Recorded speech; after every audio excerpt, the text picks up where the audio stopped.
ಭಾರತದ ಕೋಟ್ಯಾಂತರ ಹಿಂದೂಗಳ ಶತಮಾನದ ಹೋರಾಟದ ಫಲವಾಗಿ ಶ್ರೀರಾಮ ಜನ್ಮಸ್ಥಳವಾದ ಅಯೋಧ್ಯೆಯಲ್ಲಿ ಭವ್ಯವಾದ ರಾಮ ಮಂದಿರ ನಿರ್ಮಾಣಗೊಂಡಿದ್ದು, ಜನವರಿ 22ರಂದು ಪ್ರಧಾನಿ ನರೇಂದ್ರ ಮೋದಿ ಸಾಧು ಸಂತರು ಜೊತೆಯಾಗಿ ಲೋಕಾರ್ಪಣೆ ಮಾಡಲಿದ್ದಾರೆ.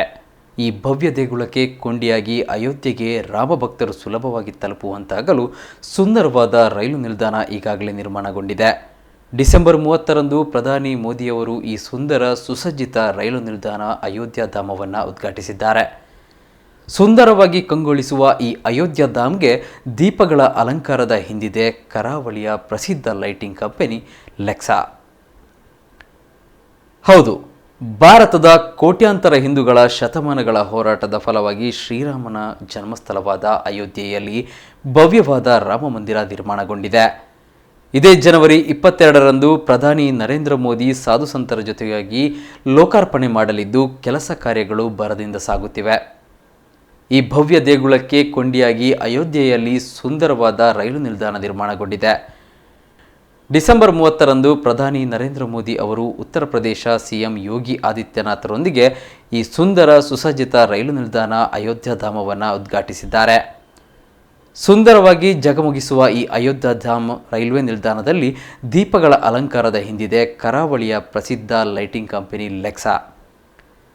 ಸ್ಪೆಷಲೈಸ್ಡ್ ಲೈಟಿಂಗ್ನಲ್ಲಿ ಹೆಸರುವಾಸಿಯಾದ ಜೈನಕಾಶಿ ಮೂಡುಬಿದಿರೆಯ ಲೆಕ್ಸಾ ಲೈಟಿಂಗ್ ಟೆಕ್ನಾಲಜೀಸ್ ಪ್ರೈವೇಟೆಡ್ ಲಿಮಿಟೆಡ್ ಸಂಸ್ಥೆ ಅಯೋಧ್ಯ ಧಾಮದಲ್ಲಿ ಸುಮಾರು 300ಕ್ಕೂ ಅಧಿಕ ಸೆನ್ಸರ್ ಒಳಗೊಂಡಿರುವ ಅತ್ಯಾಧುನಿಕ RGBW ಕಲರ್ ಲೈಟ್ಸ್ಗಳನ್ನು ತಯಾರಿಸಿ ಅಳವಡಿಸಿದೆ. ಕೆಂಪು, ಹಸಿರು, ಕಪ್ಪು ಮತ್ತು ಬಿಳುಪು ಬಣ್ಣಗಳನ್ನು ದಿನಕ್ಕೊಂದರಂತೆ ಪ್ರದರ್ಶಿಸಿ ಪ್ರವಾಸಿಗರನ್ನ ಕಣ್ಮನ ಸೆಳೆಯುತ್ತಿದೆ. ಜಪಾನ್ ತಾಂತ್ರಿಕತೆಯನ್ನು ಅಳವಡಿಸಿಕೊಂಡು ಪ್ರಧಾನಿಯವರ ಮೇಕ್ ಇನ್ ಇಂಡಿಯಾ ತತ್ವದೊಂದಿಗೆ ಮೂಡುಬಿದಿರೆಯಂತಹ ಪುಟ್ಟ ಊರಿನಲ್ಲಿ 250 ಉತ್ಸಾಹಿ ಯುವ ಪ್ರತಿಭೆಗಳನ್ನು ಸೇರಿಸಿಕೊಂಡು ಲೆಕ್ಸಾ ತನ್ನ ಉತ್ಕೃಷ್ಟ ವಿದ್ಯುತ್ ದೀಪಗಳ ಉತ್ಪಾದನೆಯನ್ನು ಮಾಡುತ್ತಿದ್ದು, ಈಗಾಗಲೇ ದೇಶ ವಿದೇಶಗಳಲ್ಲಿ ಪ್ರಖ್ಯಾತಿ ಪಡೆದಿದೆ. ಸಂಶೋಧನೆ ಮತ್ತು ಅಭಿವೃದ್ಧಿ, ಪರಿಕಲ್ಪನೆ, ಕಚ್ಚಾ ವಸ್ತುಗಳನ್ನು ಪಡೆಯುವುದು, ಯೋಜನೆ, ವಿನ್ಯಾಸ, ಉತ್ಪಾದನೆ ಮತ್ತು ವಿತರಣೆ ಎಂಬ ಪರಿಕಲ್ಪನೆ ಆಧಾರದಲ್ಲಿ 500ಕ್ಕೂ ಅಧಿಕ ವಿಶೇಷ ಬೆಳಕಿನ ಉತ್ಪನ್ನಗಳನ್ನು ಉತ್ಪಾದಿಸಿ ಭಾರತದ ಪ್ರಮುಖ ಬ್ರ್ಯಾಂಡ್ ಆಗಿ ಲೆಕ್ಸಾ ಹೊರಹೊಮ್ಮುತ್ತಿದೆ. ಕೆಲ ದಿನಗಳ ಹಿಂದೆ ಲೆಕ್ಸಾ ಕರ್ನಾಟಕದ ಸುವರ್ಣ ವಿಧಾನಸೌಧವನ್ನು ಲೈಟಿಂಗ್ ಮೂಲಕ ಅಲಂಕರಿಸಿ ಹೆಸರು ಮಾಡಿತ್ತು. ಇದೀಗ ತನ್ನ ಸಾಧನೆಗಳ ಪಟ್ಟಿಯಲ್ಲಿ ಹೆಚ್ಚುವರಿಯಾಗಿ ಅಯೋಧ್ಯೆಯ ಶ್ರೀರಾಮ ಮಂದಿರವನ್ನು ತಲುಪಲು ಪ್ರಮುಖ ಸಾರಿಗೆ ವಿಧಾನವಾದ ಅಯೋಧ್ಯ ಧಾಮ್ ರೈಲ್ವೆ ನಿಲ್ದಾಣವನ್ನು ವಿಶೇಷ ಲೈಟಿಂಗ್ ಮೂಲಕ ಅಲಂಕೃತಗೊಳಿಸಿ ಇನ್ನೊಂದು ಮೈಲಿಗಲ್ಲನ್ನು ತನ್ನದಾಗಿಸಿಕೊಂಡಿದೆ. ವಿದ್ಯುತ್ ದೀಪಗಳ ಕ್ಷೇತ್ರದಲ್ಲಿ ಹೊಸ ಮೈಲುಗಳು ಸ್ಥಾಪಿಸಿದ ಕರಾವಳಿಯ ಲೆಕ್ಸಾ ಸಂಸ್ಥೆ ಏನು ಹೇಳುತ್ತೆ ನೋಡೋಣ. ಅಯೋಧ್ಯ ರಾಮ ಮಂದಿರದ ಲೋಕಾರ್ಪಣೆಗೆ ಕ್ಷಣಗಣನೆ ಆರಂಭವಾಗಿದೆ. ಅದರಲ್ಲಿಯೂ ಇವಾಗ ನೋಡ್ಲಿಕ್ಕೆ ಹೋದರೆ ಅಯೋಧ್ಯೆ ಪೂರ್ಣವಾಗಿ ವರ್ಣರಂಜಿತವಾಗಿ ಕಂಗೊಳಿಸ್ತಾ ಇದೆ. ಅದರಲ್ಲೂ ಎಷ್ಟೋ ಜನ ಪ್ರವಾಸಿಗರನ್ನು ಕರೆಸುವಂತಹ ಅಯೋಧ್ಯೆಯ ರೈಲ್ವೆ ಸ್ಟೇಷನ್ ಏನಿದೆ, ಅಯೋಧ್ಯ ಧಾಮ ಅಂತ ಏನು ಹೇಳ್ತಾ ಇದ್ದೇವೆ, ಇದನ್ನು ವರ್ಣರಂಜಿತಗೊಳಿಸುವಂತಹ ಕಾರ್ಯಕ್ಕೆ ಕರಾವಳಿಯ ಒಂದು ಕಂಪನಿ ಕಾರಣವಾಗ್ತದೆ. ಹೌದು, ಮಂಗಳೂರಿನ ಮೂಡುಬಿದಿರೆ ಅಂತ ಗ್ರಾಮದಿಂದ ಬಂದಿರುವಂತಹ ಲೆಕ್ಸಾ ಎನ್ನುವಂತಹ ಕಂಪನಿ ಇದರ ಹೊಣೆ ಹೊತ್ತುಕೊಂಡಿದೆ. ಇದರ ಮುಖ್ಯಸ್ಥರಾದಂತಹ ರೊನಾಲ್ಡ್ ಸಿಲ್ವನ್ ಡಿಸೋಜ ಅವರು ನಮ್ಮ ಜೊತೆಗಿದ್ದಾರೆ. ಅವ್ರ ಜೊತೆ ಇದರ ಬಗ್ಗೆ ಒಂದಷ್ಟು ವಿಚಾರಗಳನ್ನು ಹಂಚಿಕೊಳ್ಳುವ. ಸರ್, ಇದು ಮುಖ್ಯವಾಗಿ ಈ ಅವಕಾಶ ನಿಮಗೆ ಹೇಗೆ ಸಿಕ್ತು ಅಂತ ಹೇಳುವಂಥದ್ದು? ಯಾಕಂತ ಹೇಳಿದರೆ ಇಡೀ ಪ್ರಪಂಚ ತಿರುಗಿ ನೋಡುವಂತಹ ಅಯೋಧ್ಯ ರಾಮ ಮಂದಿರಕ್ಕೆ ಬರುವಂಥ ಎಷ್ಟೋ ಪ್ರವಾಸಿಗರನ್ನು ಆಕರ್ಷಿಸುವಂತಹ ಕೆಲಸ ನಿಮ್ಮ ಕಂಪನಿ ಮುಖಾಂತರ ಆಗ್ತಾ ಇದೆ. ಇದರ ಅವಕಾಶ ಹೇಗೆ ಸಿಕ್ತು ನಿಮಗೆ? ಆ್ಯಕ್ಚುಲಿ ಲೆಕ್ಸಾ ಲೈಟಿಂಗ್ ಕಂಪನಿ ಬಂದುಬಿಟ್ಟು ಒಂದು ಸ್ಪೆಷಲೈಸ್ಡ್ ಲೈಟಿಂಗ್ ಮ್ಯಾನುಫ್ಯಾಕ್ಚರಿಂಗ್ ಮಾಡುವ ಕಂಪನಿ.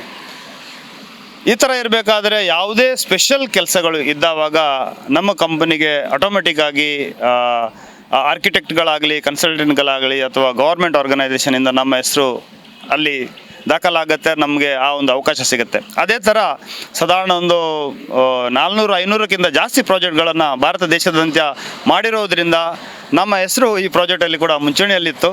ಮತ್ತು ಟೆಂಡರ್ ಮುಖಾಂತರ ನಮ್ಮ ಎಲಿಜಿಬಿಲಿಟಿ ಕ್ರೈಟೀರಿಯಾವನ್ನು ಎಲ್ಲ ನೋಡಿದ ನಂತರ ಈ ಕೆಲಸ ಟೆಂಡರ್ ಮುಖಾಂತರ ನಮಗೆ ಸಿಕ್ಕಿರೋದು ಒಂದು ಭಾಳ ಖುಷಿಯ ವಿಚಾರ. ಈಗ ಮುಖ್ಯವಾಗಿ ಈಗ ಇದರದ್ದು ನಿಮ್ಮ ಕಂಪನಿಯ ವಿಶೇಷತೆ ಏನು ಸರ್? ಅಂದರೆ ಈಗ ನೀವು ಒಂದು ಕರಾವಳಿ ಭಾಗದಿಂದ ಅಲ್ಲಿ ಹೋಗಿ ನೀವು ಕೆಲಸ ಮಾಡುವಂಥ ಅವಕಾಶ, ಅದರ ಜೊತೆಗೆ ನಿಮ್ಮ ಕಂಪನಿಯ ವಿಶೇಷತೆ ಯಾಕೆ ಲೆಕ್ಸಾಗೆ ಕೊಡಬೇಕಾಗಿದೆ? ಈ ಕಂಪನಿನಲ್ಲಿ ಲೈಟಿಂಗ್ ಬಗೆಗಿನ ಒಂದು ವಿಶೇಷವಾದ ಜ್ಞಾನ, ಆ ಒಂದು ನಾಲೆಜ್ ಅನ್ನೋವಂಥದ್ದು ಈ ಕಂಪನಿಯಲ್ಲಿದೆ. ಎಲ್ಲಿ ತನಕ ಅಂತ ಹೇಳಿದ್ರೆ ಈವನ್ ನಮ್ಮ ಕಂಪನಿನಲ್ಲಿ LED ಚಿಪ್ಪನ್ನು ಆ ಒಂದು PCB ಬೋರ್ಡ್ ಮೇಲೆ ಮಾಡಿಬಿಟ್ಟು ಅದನ್ನು RGBW ಕಾಂಬಿನೇಷನ್ ಮಾಡಿಕೊಂಡು ಮಾಡೋ ಕ್ಷಮತೆ ನಮ್ಮ ಈ ಕರಾವಳಿ ಹುಡುಗರಲ್ಲಿದೆ. ಆ ಥರ ಇರೋದರಿಂದ ನಾನು ಇವಾಗ ಹೇಳ್ದಂಗೆ ತುಂಬಾ ಪ್ರಾಜೆಕ್ಟ್ಗಳನ್ನು ನಾವು ಎಕ್ಸಿಕ್ಯೂಟ್ ಮಾಡಿರೋದ್ರಿಂದ ಯಾರಿಗಾದರೂ ಈ ಥರ ಪ್ರಾಜೆಕ್ಟ್ ಬಂದಾವಾಗ ಲೆಕ್ಸಾ ಲೈಟಿಂಗ್ ಕಂಪನಿ ಹೆಸರು ಮುಂಚೂಣಿಯಲ್ಲಿರ್ತದೆ. ಮತ್ತು ಫಿಲಿಪ್ಸ್ ಅಥವಾ ಈ ಥರ ದೊಡ್ಡ ಕಂಪನಿ ಜೊತೆ ನಾವು ಕಾಂಪಿಟೇಷನಲ್ಲಿ ಇದ್ಬಿಟ್ಟು ಈ ಥರ ಕೆಲಸನ ಮಾಡಿ ತೋರಿಸ್ತಾ ಇರೋದು ಎಲ್ಲರಿಗೂ ಒಂದು ಪ್ರೌಡ್ ಮೂಮೆಂಟ್ ಆಗಿದೆ. ಹೌದು.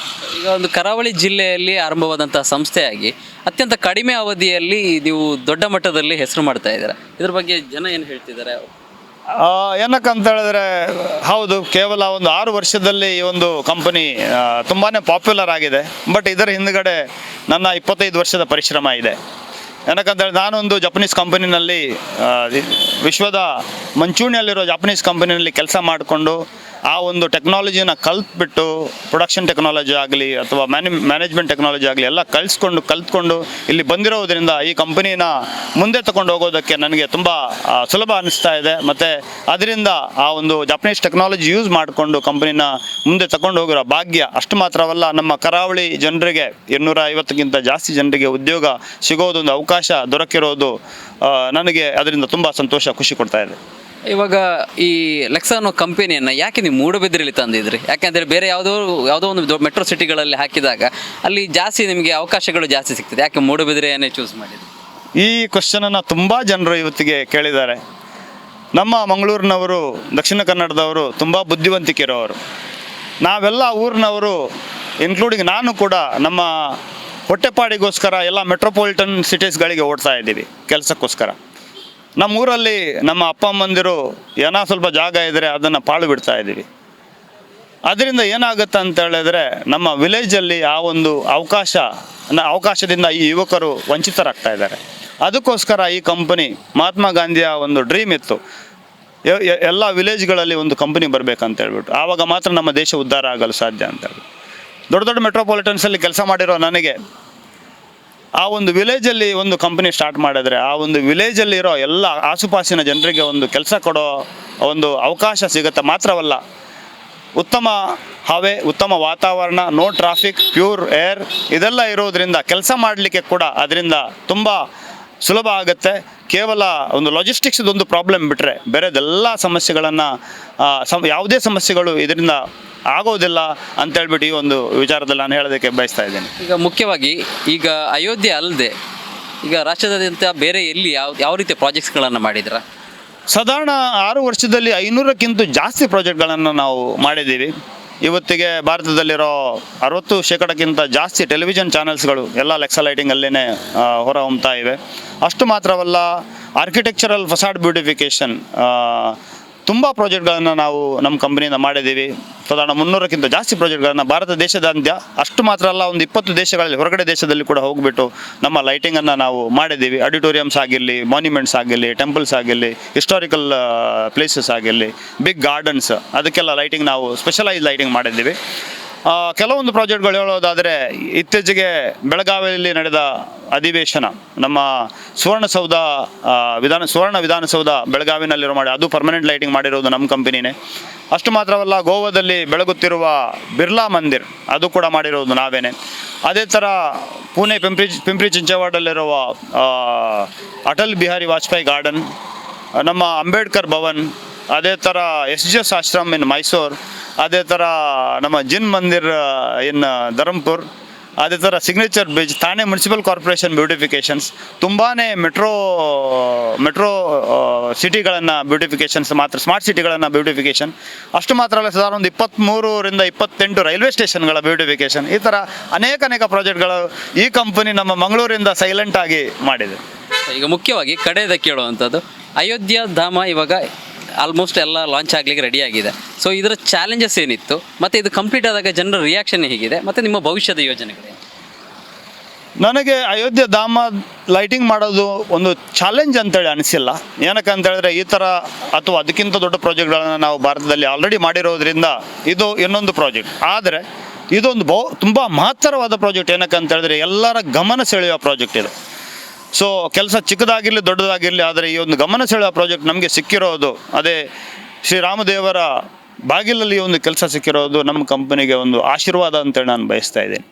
ಅಷ್ಟು ಮಾತ್ರವಲ್ಲ, ಅದು ಕರ್ನಾಟಕದ ಈ ಒಂದು ಮಂಗಳೂರಿನ ಮೂಡುಬಿದಿರೆಯ ಗ್ರಾಮೀಣ ಕಂಪನಿಗೆ ಈ ಒಂದು ಅವಕಾಶ ಸಿಕ್ಕಿರೋದು. ಇದರಿಂದ ಈ ಕಂಪನಿಯ ಹೆಸರು ನಾವು ಕರ್ನಾಟಕದವರು ಏನು ಮಾಡಲಿಕ್ಕೆ ಸಾಧ್ಯ ಇದೆ ಅನ್ನೋ ಒಂದು ತೋರಿಸಿಕೊಡ್ಲಿಕ್ಕೆ ಒಂದು ಸಿಕ್ಕಿರೋ ಅವಕಾಶ, ಒಂದು ಒಳ್ಳೆ ಉತ್ತಮ ಅವಕಾಶ ಅಂತೇಳಿ ನನಗೆ ಅನಿಸ್ತಾ ಇದೆ. ಭವಿಷ್ಯದ ಪ್ರಾಜೆಕ್ಟ್ಸ್ ಏನು ಪ್ಲಾನ್? ಫ್ಯೂಚರ್ ಕಂಪನಿಯನ್ನು ನಾನು ಇಡೀ ಭಾರತದಲ್ಲಿ ಮಾತ್ರವಲ್ಲದೆ ಇಡೀ ಪ್ರಪಂಚಕ್ಕೆ ಇದನ್ನು ತಗೊಂಡು ಹೋಗೋ ಗುರಿಯನ್ನು ಇಟ್ಕೊಂಡಿದ್ದೀನಿ. ನಮ್ಮ ಊರಿನ ಹುಡುಗರ ಪ್ರತಿಭೆಗಳನ್ನು ಅದನ್ನು ಗುರುತಿಸಿ ಅವರಿಗೆ ಟ್ರೈನಿಂಗ್ ಕೊಟ್ಬಿಟ್ಟು ಅವ್ರಿಗೆ ಒಳ್ಳೆ ಎಕ್ಸ್ಪೋಜರ್ ಕೊಟ್ಬಿಟ್ಟು ಈ ಕಂಪನಿನ ದೊಡ್ಡ ಮಟ್ಟಕ್ಕೆ ತಗೊಂಡೋಗೋ ಆತ್ಮವಿಶ್ವಾಸ ನನ್ನಲ್ಲಿದೆ. ಅದಕ್ಕೆ ಎಲ್ಲರ ಸಹಾಯ ಅವಶ್ಯಕತೆ ಇದೆ. ಖಂಡಿತವಾಗಿಯೂ ಮುಂದೊಂದು ದಿನ ಈ ಲೆಕ್ಸಾ ಬ್ರ್ಯಾಂಡ್ ಇಡೀ ಪ್ರಪಂಚದಲ್ಲಿ ಒಂದು ಬ್ರ್ಯಾಂಡ್ ಆಗೋದು ಖಂಡಿತ.